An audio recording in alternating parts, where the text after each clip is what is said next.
ஒரு 5-6 கேமரா செஞ்சுக்கிட்டு இருக்கேன் சார். இது வந்து 300 அடி வெளிநாட்டுக்கு போகிற கேமரா. அது வந்து ஈரோடு. இது ரெண்டுமே நாமக்கல்.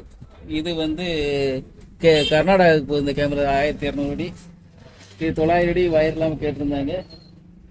அடுத்து இது வந்து இதுவும் 900 அடி தான் செஞ்சுக்கிட்டு இருக்கோம். இப்போ வந்து கொடுமுடி, கரூர் மாவட்டம் கொடுமுடியிலேருந்து ஒரு 500 அடிக்கு 300 அடி ப்ளஸ் ஒரு 200 அடி ஜாயின் பண்ணுற மாதிரி கேட்டாங்க. செஞ்சு முடிச்சாச்சு. இந்த செக் பண்ணுறோம். அதில் படம் நல்லா தெளிவாக இருக்குது.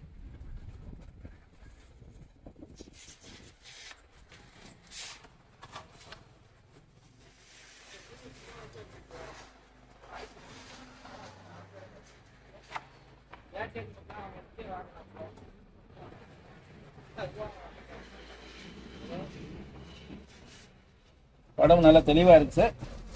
இது கையில் கூட துல்லியமாக தெரியும். இதே ஒரு இருட்டான இடத்துக்குள்ள போகும்போது உள்ள வந்து என்ன இருக்குன்னு தெளிவாக காமிக்கும். தண்ணிக்குள்ளே போகும்போது இதோட ரொம்ப தெளிவாகிடும்.